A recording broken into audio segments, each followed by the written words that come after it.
and tan and young and lovely. The girl from Ipanema goes walking, and when she passes, each one she passes goes.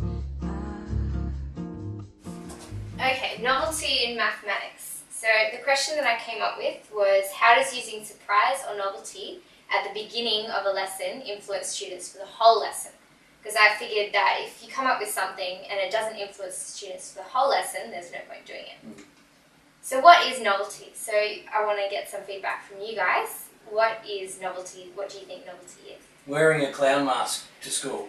That's what a few people said that I talked to. So what do you think novelty is? Anyone else? Something different. Like Yes. that they're not expecting. Yeah, something new.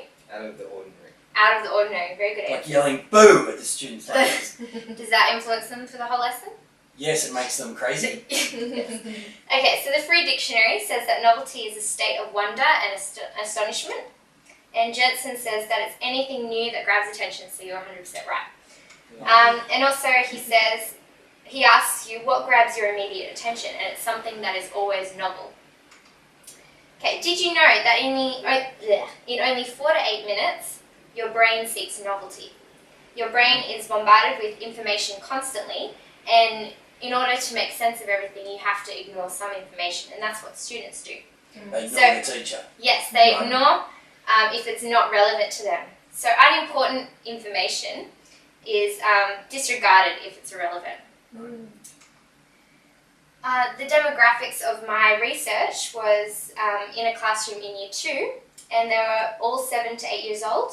There were 16 girls in the class, one which had autism, and there were 9 boys in the class, and 2 had autism. So this was actually quite a challenging topic for them and for me, because I had to constantly prepare them for all these new experiences, because they have autism and they struggle with new experiences. Did having autism make it harder for them to focus, or easier for them to focus on one thing? It depends on the child. Right. Like lots of different children, the 3 children had different needs. Yep. So 2 of them could handle the novelty activities quite well with a little bit of help, and one of them, no chance that they could handle it without someone else with him. Right. The type of work that the students were used to before I got there was worksheets, and they barely ever spoke to each other. No social games, no interaction with each other. So novelty was quite a shock to them. So they went a little bit crazy in the first week. Keep the unexpected from becoming expected. So Brad and Scully says it's quite easy to make novel activities, because all you need to do is defy the student's expectation. But as I wrote down there, a quote from my journal is, I hate having to do this novel thing every single day. I'm exhausted. So it was really, really challenging for me to keep it the same, to keep it consistent, and to keep it exciting for the students without making them crazy. I had to have a criteria for my novelty activities, so that they weren't all just crazy, have all these crazy ideas, but you actually keep it within a structure so that it's measurable as well. So I had to be organised chaos, so it can't just be sporadic on the spot. You just do whatever you want. So it had to be pre-planned. A new way of thinking and presenting a new topic. So I had to think outside of the box of how they normally teach certain concepts or certain things, and tried to think of a new way to do that. The goal was to change students' feelings towards mathematics overall. Yeah, exactly. Because a lot of students had already had negative experiences with maths, but as you'll find out, it actually changed them. Was that negative due to feelings of failure, or negative due to feelings of boredom? Both. There were a lot of students that weren't challenged at all, and so they would just not do their work or do something else. Right. And there were a lot of students that actually had previous teachers that put them down and didn't help them learn, progress beyond what they could do. Prepare students for work and not distract others from work. So it's not just a fun activity that you can do where you just don't have to learn anything. You have to actually participate and learn. Improve motivation to complete work. So one of the things that I was looking at with the students was if they would actually be motivated to finish textbook work, which was separate from the novelty. Be transferable from practical to book work. So it can't just be whatever you want to do. It has to actually be relevant and able for the students to transfer the information that you've taught them into their textbook work afterwards. Make learning easier to remember. So one thing about Novelty that really interests me was that you're able to recall it a lot better. Like with humour, you remember things with humour or something that's different. So I wanted to use that for my students so that they could remember concepts quicker and easier. And try to meet different learning styles. So there's lots of different learning styles that children learn from. Like some may have to interact with other people. Others may have to use their body, like using their fingers to count, things like that. So I wanted to make it accessible to all students.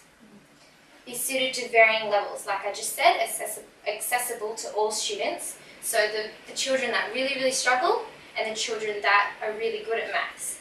So I wanted to make it fun so that the students that were really good at maths wouldn't become bored, but still be engaged, and the lower students could still participate. And keep students on task for an entire lesson. So it wasn't just for the introduction with the fun part, but for the entire lesson through the textbook work and through the conclusion and everything. And grab immediate attention, be stimulating and engaging for the whole lesson, and prepare students for work and not distract others from work. And encourage students to be active participants in their learning. And be surprised. The data that I collected was a whole class approach, so I didn't separate some students and experiment on them and separate others. They were all together. They all were shown the same things, and the pre-planned introductory novelty activities were only 1 to 10 minutes in length. It wasn't for a whole lesson. It wasn't for a little bit. It's just for the introduction.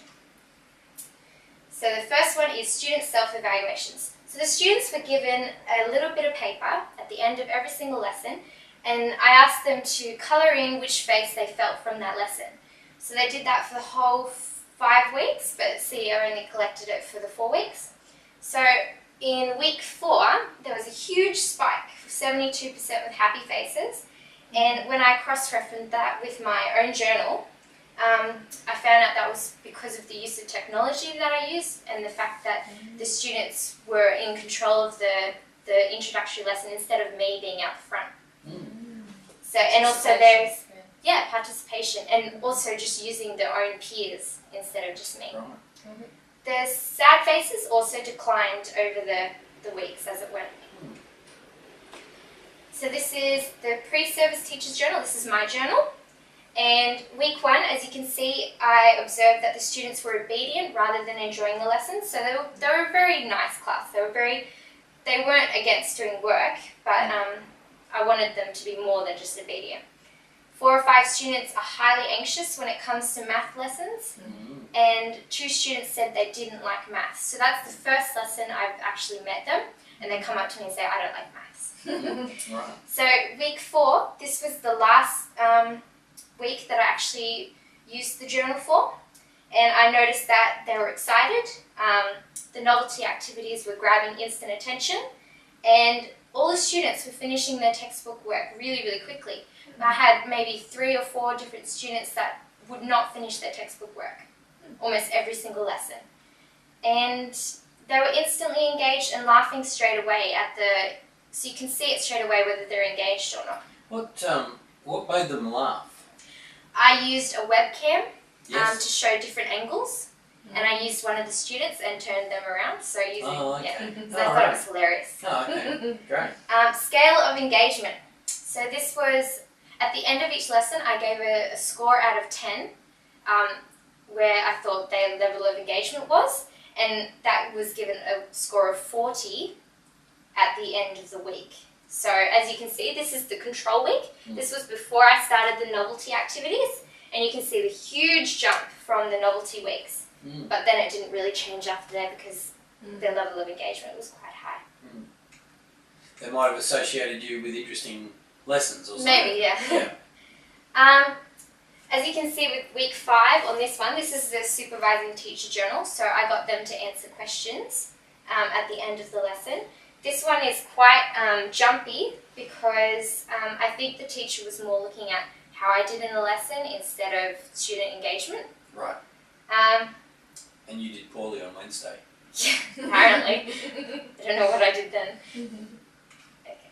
And Likert scale. So the Likert, who knows what a Likert scale is? No, this is a blank one. You have a line, and you have on one side you have the one extreme, and on the other side you have another extreme. So I don't like maths. I wish I was doing something else, and I love maths, or I like Michael maths. Likert was bipolar. Anyway, they can go anywhere on that line. So I gave them this little picture here. So the green one is the first week that I did it, and as you can see there's random lines all over it. That I've asked the students to draw where they would be along that line. And as you can see, they're quite close to the I am excited about maths. So week 1, that's the I am excited about maths, and the middle. So they were allowed to go anywhere on that line. So you can see that it actually did have an impact, even on those students who were all the way down the other end who didn't like maths. They eventually, they only ended up being 2 at the bottom, and they're more moving further this way. Table of observable behaviour. So this is the observable behaviour that I noticed from my journals. So vocalised excitement, completed textbook work quickly, or distracted by novelty, novelty gained instant attention, or novelty encouraged participation. So if you have a look here, you can see that it starts to be in week 5, whole class, so it ends up changing everyone. Distracted by novelty, none, because I had eventually, gotten better at doing novelty and not making them crazy. And variables to this, that's all the data, but I want you to understand a lot of variables that could have changed the data. So number of variables that influence engagement. So there could have been the state of students' mind, even my mind, like that quote that I gave you from my journal. That was a quote on the day that I had to be the main person out the front acting, and I did not want to do it. I did not feel like doing it. So that influences the novelty activity. Interpretation of engagement. My teacher that I had before me, she thought engagement was the students finish their textbook work quietly. But my... That's not engagement, that's just getting it over Obedience. with. Yes, obedience, yeah, exactly. So I wanted them to be more than obedience. I want them to actually want to do it and to choose to do it themselves. Vagality of students' self-assessment. So the fact that the little faces, you remember the faces? Yeah. The happy face, the sad face. The students may interpret those faces as something else. So happiness like on what they got could for lunch. No, Okay. based on the lesson. But like a happy face could mean excited, happy, all these Yeah, there's different only things. 3 degrees in that whole range, isn't there? Yeah, okay. Yeah. So they may think of something else that another student would. High level of student absentees. The area that I was in, I had students away all the time, constantly. So that did influence a lot of the self-assessment. So I had to percentage it because I had so many students away. Forgetfulness to actually collect data. So I forgot quite a lot. Capitalisation, forgetfulness about capitalisation. Yeah. Thank you. What did novelty do? So when novelty was not effective, it frustrated, it distracted, it made students anxious, and they were slow to finish work. So they pretty much reverted back to what it was in the control week. When it is effective, the students who were normally distracted finished work really, really quickly, which was quite a shock. It removed barriers for those students who are below average. So I noticed this a lot with the below average students, because the ones who are above average, they tend to do whatever you ask them to do. But the below average, it really affected them. Like, they were actually excited, they were happy, when they got answers right, they were really happy about that too. The novel activities that seemed to be the most effective used technology, engaged the students' curiosity, and was student-oriented. So not the teacher at the front, not the teacher directing them what to do, but it was all about the students. And novel activities overall had a positive influence on all students. And resources, sorry. Thank you.